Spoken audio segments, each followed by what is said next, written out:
Hello guys, welcome back to the channel. तो आज इस वीडियो में हम लोग देखेंगे एक बांग्लादेशी न्यूज़ चैनल जहां पर डिस्कस किया गया है अबाउट द सूर्यवंशी, वैभव सूर्यवंशी हम लोगों का, जो कि राजस्थान रॉयल्स में खेलता है इन रियान परक्स टीम।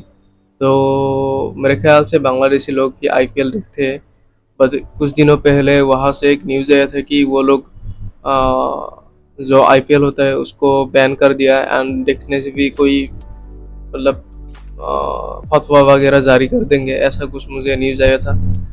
तो लेट्स सी ये भाई साहब अपने न्यूज़ चैनल में क्या क्या बोलते हैं। Okay, let's watch it.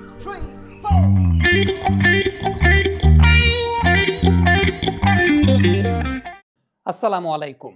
Vaibhav সূর্যবংশীর batting বিশ্লেষণ করার জন্য আমাদের অনফিল্ডের ইনবক্স এবং কমেন্ট বক্সে প্রচুর রিকোয়েস্ট এসেছে। আপনাদের সেই রিকোয়েস্টের পরেই তার ব্যাটিং আমি 0.25x প্লেব্যাক স্পিডে ইউটিউবে দেখার চেষ্টা করেছি, একদম পুঙ্খানুপুঙ্খভাবে ডিকোড করার জন্য।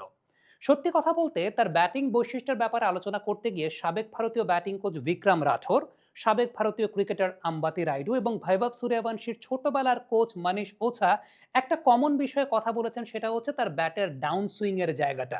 তার ব্যাটের ডাউন সুইংটা এত বেশি স্পিডি, এত বেশি কুইক ডাউন সুইং, যেটা তাকে এরকম বড় বড় শট খেলতে অনেক বেশি মাত্রায় হেল্প করে বা প্রলুব্ধ করে থাকে। এবং এই জায়গাটায় নাম্বার ওয়ান বৈশিষ্ট্য নিয়ে যদি আমরা আলোচনা করি, সেটা হচ্ছে তার ব্যাটের গ্রিপ পজিশনের জায়গাটা। যেই ব্যাটের গ্রিপ পজিশনটা অন্য যে কারো চাইতেই অনেক বেশি মাত্রায় ইউনিক।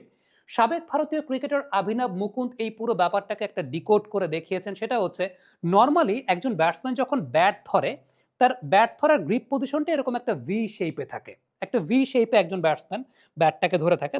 যেমন দেখেন, আমি ঠিক এইভাবে যখন ব্যাটটাকে ধরেছি, একটা ভি শেপে ব্যাটটাকে ধরে থাকে। বাট ভাইভব সূর্যবংশী যে কাজটা করেন সেটা হচ্ছে, তার ব্যাটের গ্রিপ পজিশনটা এইরকম। এইরকম বলতে যে ব্যাটের গ্রিপের যে নিচের পোর্শনটা আছে, সে নিচের পোর্শনটার সঙ্গে হাতের তালুটা এরকমভাবে অ্যাটাচ করা অবস্থায় থাকে। অর্থাৎ এই পজিশনে ভাইভব সূর্যবংশী মূলত তার ব্যাটটাকে ধরে থাকেন। আপনি নরমালি আবারও দেখাই, নরমালি যখন একজন ব্যাটসম্যান ব্যাট ধরেন, তখন এই বটম হ্যান্ডের এই জায়গাগুলো কিন্তু ব্যাটের গ্রিপের সঙ্গে এরকমভাবে অ্যাটাচ থাকে না, এরকম একটা ভি পজিশনে থাকে। কিন্তু ভাইভব সূর্যবংশী একদম এই পুরো বটম হ্যান্ডটাকে একদম প্রমিনেন্ট করা অবস্থাতেই তিনি ব্যাটটাকে ধরে থাকেন, যেটা তার ব্যাটের গ্রিপের সবচাইতে বড় বৈশিষ্ট্যের জায়গা, যেটা তাকে এরকম ডাউন সুইং এর ক্ষেত্রে অনেক বেশি মাত্রায় হেল্প করে, যেটা খুবই ইউনিক, খুবই ডিফারেন্ট একটা ব্যাটের ডাউন সুইং বা ব্যাটের গ্রিপ পজিশনের জায়গাটা। নাম্বার টু যে বৈশিষ্ট্যটা ভাইভব সূর্যবংশীর ব্যাটিং এর, সেটা হচ্ছে তার ব্যাটের শেকিং, এবং যেটাকে বলা হচ্ছে স্প্রিং কয়েল অ্যাকশন। এবং এইরকম ব্যাটের শেকিং পৃথিবীর কোনো ব্যাটসম্যানেরই নাই। পৃথিবীর কোনো ব্যাটসম্যানেরই নাই বলতে আসলে কোনো ব্যাটসম্যানেরই নাই। এটাই ভাইভব সূর্যবংশীর ব্যাটিং এর সবচাইতে বড় বৈশিষ্ট্যের জায়গা। সেটা হচ্ছে, তিনি যে সময়টায় আসলে তার ব্যাটের ডাউন সুইং করতে যাবেন, তার ব্যাকলিফটের পজিশন যদি আপনি খেয়াল করে দেখেন, এটা তিনটা ভাগে বিভক্ত। নরমালি একজন ব্যাটসম্যান যখন আসলে ব্যাটের ডাউন সুইং করেন, এরকম থাকে, এখান থেকে এক ডাউন সুইং একজন ব্যাটসম্যান আসলে ব্যাটিংটা করেন, বা এক ডাউন সুইং এ তারা ক্রিকেটটা খেলেন। বাট ভাইভব সূর্যবংশীর ব্যাটিং এর বড় বৈশিষ্ট্যের জায়গাটা হচ্ছে, খেয়াল করে দেখবেন, এখানে তিনটা step. Number one, high backlift অবস্থায় থাকে। নাম্বার টু, সেটাকে তিনি লো ব্যাকলিফট পর্যায়ে নিয়ে যান। নাম্বার থ্রি, এই জায়গা থেকে তিনি আবার away from the body high ব্যাকলিফটে তিনি শটটাকে প্রডিউস করে থাকেন। অর্থাৎ এখানে তিনটা পোর্শন। আপনি অনেকাংশে মিল পাবেন জো রুটের সঙ্গে। জো রুটের ব্যাটিং এর ক্ষেত্রে খেয়াল করে দেখবেন, প্রথমে হাই ব্যাকলিফট থাকে, দেন সেটা পরবর্তী সময় লো ব্যাকলিফট চলে যায়, তারপর শট খেলেন। বাট এইখানে ভাইভব সূর্যবংশী কেন অন্য সবার চাইতে ইউনিক, অর্থাৎ তার যে স্প্রিং কয়েল অ্যাকশনটার কথা আমি বলছিলাম, সেটা হচ্ছে তিন নাম্বার স্টেজটাতে। খেয়াল করে দেখবেন, সেটা হচ্ছে প্রথমত হাই ব্যাকলিফট, তারপরে লো ব্যাকলিফট, এরপর হাই ব্যাকলিফট হওয়ার সময় ব্যাটের এই যে পেছনের অংশটা, এটা তো সামনের অংশ শট খেলার সময়, এই যে পেছনের অংশটা, এই পেছনের অংশটা সামনের দিকে ওপেন হয়ে যায়। আপনি একটু ভালো মতো খেয়াল করে দেখেন, আমরা স্লো মোশনে ভাইভব সূর্যবংশীর ব্যাটের বৈশিষ্ট্যটা আপনাদেরকে দেখাই। ৩ নম্বর স্টেজে যখন ভাইভব সূর্যবংশী তার শটটাকে নেগোশিয়েট করতে যাবেন তার ডাউন সুইং এর সময়, প্রথমত তার ডাউন সুইংটা কিন্তু 90 ডিগ্রি অ্যাঙ্গেল থেকে আসছে না, বা উইকেট কিপারের পেছন থেকে আসছে না, আসছে ফার্স্ট স্লিপ বা গালি থেকে, অথবা সেকেন্ড স্লিপ বা গালি থেকে আসছে। এই সময়টাতে তার ব্যাটের পেছনের অংশটা সামনের দিকে চলে আসছে, ব্যাটের পেছনের অংশটা মুভ করছে সামনের দিক বরাবর, এবং এইখান থেকে তিনি পরবর্তী সময় আবার সেটাকে সোজা করে হুইপ করে শটটাকে খেলছেন। এইটা পৃথিবীর আসলে কোনো ব্যাটসম্যানেরই নাই এবং এটা খুব অবাক করা একটা বিষয়, এটাকে তিনি কন্ট্রোল আসলে কিভাবে করেন। এটা একমাত্র তিনিই হয়তোবা বলতে পারবেন যে এটাকে কন্ট্রোল কিভাবে করেন। আবারও একটু খেয়াল করে দেখেন, আমি যদি আপনাদেরকে বৈশিষ্ট্যের জায়গাটা দেখাই, ১ম এ হাই ব্যাক লিফট, দেন এখান থেকে লো ব্যাক লিফট, এরপর এই যে ব্যাটটাকে এইটাকে এইখানে নিয়ে এসে দেন সেখান থেকে তিনি হুইপ করছেন এবং এই অ্যাকশনটাকেই বলা হয় আসলে মূলত স্প্রিং কয়েল অ্যাকশন, যেটা সঞ্জয় মঞ্জরেকর খুব সুন্দর করে ডিকোড করেছেন তার একটা প্রি ম্যাচের অনুষ্ঠানে এবং সেখানে তিনিও এই মন্তব্যটা করেছেন। সেটা হচ্ছে একটা ব্যাটসম্যান আসলে এই ব্যাটের পজিশনটাকে এইরকম এনে তারপর কিভাবে আসলে শটটাকে খেলে এবং এই যে ব্যাটের পজিশনটা এইরকম এনে তারপর তিনি শটটা করছেন, এইটা তাকে একটা এক্সট্রা বিট অফ মোমেন্টাম দিচ্ছে এবং এটা আসলে পৃথিবীর অন্য কোনো ব্যাটসম্যানের কাছে, পৃথিবীর কোনো কোচিং বায়োমেকানিক্সে, পৃথিবীর কোনো কোচিং ম্যানুয়ালে আসলে এই বৈশিষ্ট্যটা দেখতে পাওয়া যায় না, যেটা বৈভব সূর্যবংশীর ব্যাটিংয়ের মধ্যে এই বৈশিষ্ট্যটা দেখতে পাওয়া গেছে। দেখেন, আমরা ফিজিক্সের পরিভাষায় যদি পাওয়ার বিষয়টা নিয়ে একটু আলোচনা করতে চাই, তাহলে এখানে ২ টা ফ্যাক্টর জড়িত। একটা হচ্ছে এনার্জি আর একটা হচ্ছে টাইম। তার মানে আপনার যত ফাস্ট ব্যাট সুইং হবে তত বেশি পাওয়ার আপনি জেনারেট করতে পারবেন এবং বৈভব সূর্যবংশীর আসলে এত পাওয়ার জেনারেট করতে পারার পেছনে বড় কারণটা হচ্ছে তার অনেক বেশি ফাস্ট ব্যাট সুইং এবং অনেক বেশি ফাস্ট ব্যাট সুইং এর পেছনে কারণটা একে তো তার গ্রিপ, দ্বিতীয়ত তার ব্যাট শেকিং এর সময় তিনি যেরকম একটা আসলে স্প্রিং কয়েল অ্যাকশনের মাধ্যমে ব্যাট শেকিংটা করেন, সেটা তাকে অনেক বেশি মাত্রায় দ্রুত সময়ের মধ্যে ফাস্ট ব্যাট সুইং করতে সাহায্য করে। আরেকটা খুব গুরুত্বপূর্ণ ব্যাপারটা হচ্ছে আপনি খেয়াল করে দেখবেন তার ডাউন সুইংটা কিন্তু 45 ডিগ্রি অ্যাঙ্গেলে। তার ডাউন সুইংটা কিন্তু অন্যান্য ব্যাটসম্যানদের মতো 90 ডিগ্রি অ্যাঙ্গেলে না। ডাউন সুইংটা তিনি করছেন 45 ডিগ্রি অ্যাঙ্গেলে এবং ফিজিক্সের পরিভাষায় এটাও বলা হয় যে 45 ডিগ্রি অ্যাঙ্গেল মানে আপনি হচ্ছে ম্যাক্সিমাম ডিসটেন্সটা আসলে কভার করতে পারবেন এই জায়গা থেকে। আর্কটা আপনি ম্যাক্সিমাম আর্ক আপনি কভার করতে পারবেন 45 ডিগ্রি অ্যাঙ্গেল থেকে। এবং সূর্যবংশীর ব্যাটিংয়ের একটা অনেক বড় বৈশিষ্ট্যের জায়গাটা হচ্ছে আপনি দেখবেন যে তার এই যে ব্যাকলিফট বলি, তার গ্রিপ পজিশন বলি, এটা তাকে অনেক বেশি মাত্রায় কমপ্লিমেন্ট করে মিড উইকেট এবং স্কোয়ার লেগে হুইপ করার ক্ষেত্রে। বাবা, এত এনার্জি কই পাও? এই পাওয়ার পাওয়ার চুমুকে অ্যাকশন। তবে তার ব্যাট সুইং কিংবা গ্রিপ নিয়ে যত বেশি কথা হচ্ছে, একটা ব্যাপার মনে হয় সবাই খুব আন্ডাররেট করে যাচ্ছেন, সেটা হচ্ছে তার বলের লেন্থ পিক করার ক্ষমতার জায়গাটা। আমি তার ভিডিও দেখে আমার কাছে সবচেয়ে বড় বৈশিষ্ট্যের জায়গাটা এটা মনে হয়েছে যে বৈভব সূর্যবংশী খুব ভালো বলের লেন্থ পিক করতে পারেন। খুব ভালো লেন্থ পিক করতে পারেন দেখেই তাকে আপনি শর্ট বল করবেন সেটাও তিনি খেলবেন, গুড লেন্থে করবেন সেটাও খেলবেন, ব্যাক অফ দ্য লেন্থে করবেন সেটাও তিনি খেলবেন, হাফ ভলি করলে সেটাও খেলবেন। ইয়র্কারও প্যাট কামিন্স তাকে ইয়র্কার করে চমকে দেওয়ার চেষ্টা করেছেন, সেটাও খুব ভালো পিক করতে পেরেছেন বৈভব সূর্যবংশী এবং এটাই তার ব্যাটিংয়ের আমার কাছে মনে হয়েছে সবচাইতে বড় বৈশিষ্ট্যের জায়গাটা। Apart from all this things যেগুলো নিয়ে আসলে কথা বলা হয়েছে, যে তার গ্রিপটা একরকম, তার ডাউন সুইংটার ক্ষেত্রে ওই যে ব্যাটের পেছনের পোরশনটা সামনের দিকে চলে আসে, definitely these are unique things, যেটা অপারেশনাল জায়গা থেকে ইউনিক থিংস। কিন্তু তার আগে আলটিমেটলি এই শটটা যে তিনি খেলতে যাচ্ছেন, তার আগে তো তাকে বলটা দেখতে হবে, বলটা কোন লেন্থে পিচ করেছে। আমার কাছে ব্যক্তিগতভাবে মনে হয় যে সূর্যবংশীর সবচেয়ে বড় বৈশিষ্ট্যের জায়গাটা হচ্ছে বল যে লেন্থেই পড়ুক না কেন, বহু আগে থেকে তিনি সেটাকে অ্যান্টিসিপেট করতে পারেন যে বলটা আসলে কোন লেন্থে পড়েছে। আফটার দ্যাট অপারেশনাল বা টেকনিক্যাল জায়গা থেকে যে বিষয়টা, সেটা হচ্ছে যে যেটা আমি বললাম, ব্যাটের ডাউন সুইং থেকে শুরু করে তার গ্রিপ পজিশন এবং এই যে পেছনের অংশটুকু সামনে চলে আসা, দেন সেটাকে আবার একটা কয়েল মোশনের মাধ্যমে বা একটা কয়েল অ্যাকশনের মাধ্যমে সেটাকে একটা অ্যাট্রিবিউট দেখানো, এই জায়গাটা একদম টেকনিক্যাল পার্টের জায়গাটা। তবে বৈভব সূর্যবংশীর দুর্বলতার জায়গা নিয়েও কিন্তু কথা হয়েছে এবং সেই দুর্বলতার জায়গা নিয়ে কথা বলেছেন টম মুডি এবং আম্বাতি রাইডু। আপনি একটা বিষয় খেয়াল করে দেখবেন, আপনি যদি তার ওয়াগন হুইলটা লক্ষ্য করে দেখেন, তার সবচাইতে বেশি সংখ্যক রান তিনি স্কোর করেছেন মিড উইকেট এবং স্কোয়ার লেগ অঞ্চল থেকে। কারণ তার যে আসলে গ্রিপের বৈশিষ্ট্যের জায়গাটা কিংবা তার যে ডাউন সুইং এর বৈশিষ্ট্যের জায়গাটা, এটা ডিফেন্ড করতে আসলে খুব বেশি কমপ্লিমেন্ট করে না। বা এইভাবে আপনি নিজেও একটু ব্যাট ধরে দেখবেন। প্রথমত আপনি এরকম একটা পজিশনে ব্যাটটাকে ধরবেন এরকম গ্রিপে এবং এই জায়গা থেকে আপনি 45 ডিগ্রি থেকে এনে এইরকম একটা অবস্থান থেকে আপনি কিন্তু ডিফেন্ড করা যায় না আসলে। ডিফেন্ড করা যায় না। আপনি you are bound to play your shots through mid wicket and square leg. আপনি মিড উইকেট এবং স্কোয়ার লেগে খেলতেই বাধ্য। সো এটাই তার ব্যাটিং এর একটা অনেক বড় বৈশিষ্ট্যের জায়গা। তবে একটা বিষয় উল্লেখযোগ্য, সেটা হচ্ছে আমরা প্যাট কামিন্সকে দেখলাম যে মিড উইকেট এবং স্কোয়ার লেগে ফিল্ডার রেখে তাকে সামনে বল করছেন, ইয়র্কার করেছিলেন, তিনি কিন্তু ডিফেন্ড করেছিলেন। আরেকটা খুব গুরুত্বপূর্ণ বৈশিষ্ট্যের জায়গা, আপনি আবার ওয়াগন হুইলটা দেখলে তার পয়েন্ট এবং কাভার অঞ্চল দিয়ে তিনি যে পরিমাণ রান করেছেন, সেগুলোর ম্যাক্সিমাম বা 80% রান কিন্তু তিনি করেছেন আসলে চারের মাধ্যমে, ছক্কার মাধ্যমে না। সো তার মধ্যে ব্যালেন্সের বৈশিষ্ট্যটাও কিন্তু আছে। তিনি ডিফেন্সও করতে পারেন, আবার তিনি চারও মারতে পারেন কাভার, এক্সট্রা কাভার কিংবা পয়েন্ট অঞ্চল দিয়ে। সো এই জায়গাটায় একটা কোলাবোরেশন কিংবা এই জায়গাটায় তার একটা ব্যালেন্সের জায়গাটাও কিন্তু ব্যাটিংয়ের মধ্যে লক্ষ্য করা যায়। ডেফিনেটলি ইন্ডিয়ার মডার্ন ডে জেনারেশনের যে ক্রিকেটাররা আছেন তারা অনেক বেশি মাত্রায় বিগ হিট করতে পছন্দ করেন। ওই টাইপের বেসিক তাদের অনেক বেশি মাত্রায় পছন্দ। ট্র্যাডিশনাল হয়তো বা ডিফেন্সিভ ব্যাটিংটা তারা ঐরকমভাবে করেন না। কিন্তু ইন্টারন্যাশনাল ক্রিকেটে সার্ভাইভ করতে গেলে বা ইন্টারন্যাশনাল ক্রিকেটে যখন তিনি খেলতে আসবেন, তখন কিন্তু ডিফেন্স স্ট্রং হওয়াটা খুব গুরুত্বপূর্ণ এবং ঠিক এই জায়গা থেকেই আম্বাতি রাইডু এবং সেই সঙ্গে টম মুডি তারা দুজন মিলে কিন্তু একটা টক শোতে এই কথাটা বলেছেন।